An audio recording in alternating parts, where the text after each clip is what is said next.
Nintendo's brand new console is just days away from launch, and the leaks are getting out of control for Nintendo to the point where we are already seeing full startups for the Switch 2 and closer looks into the way the Switch 2 is. But the question is, why is Nintendo striking down these leaks, trying to wipe away every trace of it off the internet? I'll be breaking down exactly how these leaks got out, why Nintendo's cracking down so hard, and what this tells us about how they're handling the Switch 2's rollout launch differently this time around. So to set everything up, the Nintendo Switch 2 has been a hot topic for a while now. Back initially in September 2024, images of the console leaked on Reddit, and these completely were in par with the design that Nintendo officially unveiled the Switch 2 in January 2025, showing off its new design. Now, back then with those leaks, even as they were true, Nintendo did not take any actions against those posts, but the very leaks that we have seen recently are a lot more hands-on and detailed, while all this is happening right before the launch of a new system. These leaks now give us more of a real look at the console, and this time around, Nintendo is not happy about it. With the Switch 2 releasing on June 5th, Nintendo, like most major console manufacturers,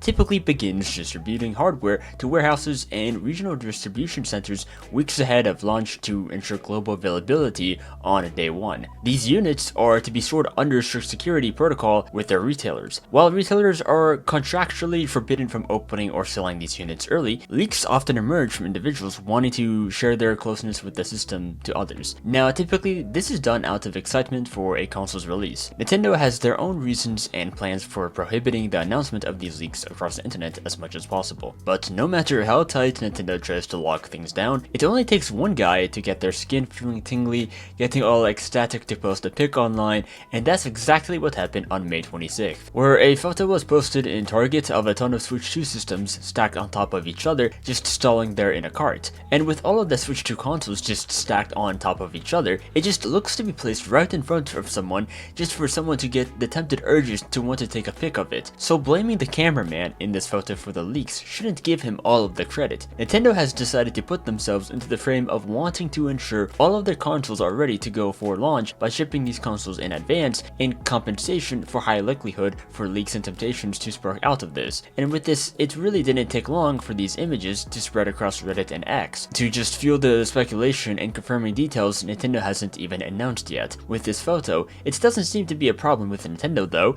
as they had no concerns with people just seeing boxes of the Nintendo Switch 2. So that then later leads on the very next day as we go down these Nintendo leaks. On May 27th, the account Central Leaks on X had a post showing an early unboxing of the Nintendo Switch 2. The video revealed the console's packaging with its size compared to the original Switch with its Joy-Con controllers. The initial video came from YouTube, uploaded by Ali Almazuki. This video was quickly taken down by Nintendo through copyright strikes by the anti-piracy firm Webcapeo, so it can only be found by the X post and not on YouTube. The console was locked, requiring a day one update as confirmed by the uploader's comment on YouTube, stating, "Nintendo locked the Switch 2, it needs update to function, so I am waiting for June 5th to unlock it." This is also likely why we haven't seen much in the way of hands-on impressions or early reviews from major media outlets of the Switch 2. Nintendo appears to be keeping review units on a really tight leash, or possibly delaying them altogether, to make sure that no one spills the details before the big day on June 5th. And another video from Central Leaks showcased the startup sequence,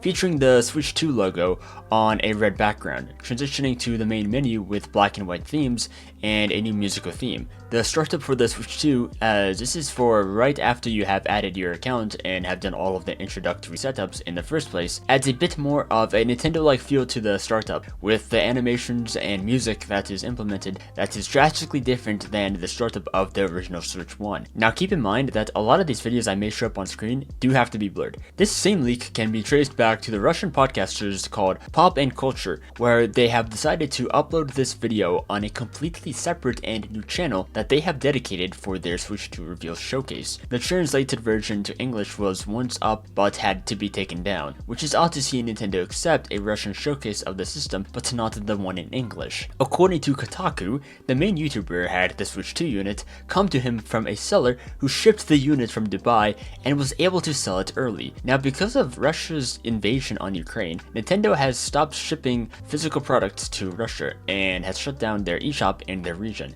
So Nintendo has a weak leverage in Russia as they have cut ties with the operations in that region. This is what gives rise to a prominent black market in order for Russians to have connections with gaming gaming products, which allocated for this early leak to occur. So this may seem to be the reason why Nintendo has not taken down this clear and visible leak that is still running up on YouTube, is that Nintendo does not have a lot of sanctions in Russia. The Nintendo Switch 2 will need to be updated when it is officially released on June 5th, as it is also exactly when the update will be available. This Day 1 patch will allow for all Switch 2 systems to enable the feature on the Switch 2 for backwards compatibility games to play and run on the system. And until the console officially releases, it can't do any of that stuff and just supposedly play Switch 2 games. Nintendo usually sends out systems and games to the media in advance so that they can have reviews up before launch day. But with the planned Day 1 patch that has limitations on the Switch, shows Nintendo is being extremely limiting and careful with who they showcase their console to, especially once you add in the factors of Nintendo's aggression of taking down these leaks swiftly. With the amount of limitations and initiatives a reviewer would have to go through in order to give the review of this system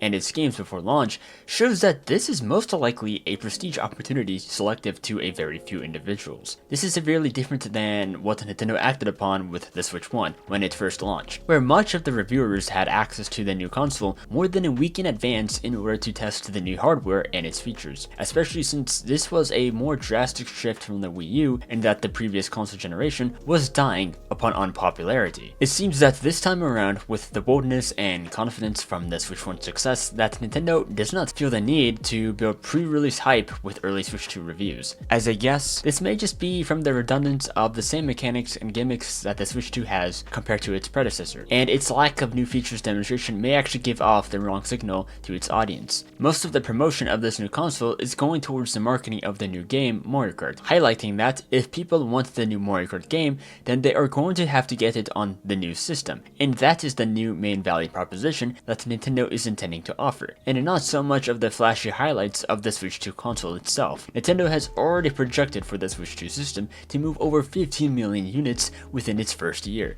and so at this point, most people already know what to expect. It's essentially just a more powerful, upgraded version of the original Switch, and for a lot of the fans, the decision to buy has probably already been made. So with all of this then, the major question is, why is Nintendo so protective of these leaks, especially when they should be focusing their time and energy onto other things like marketing? To begin with, Nintendo is obsessed with controlling the hype, so it pretty much goes back into their marketing components. It's marketing that they don't plan for, but they need to manage for.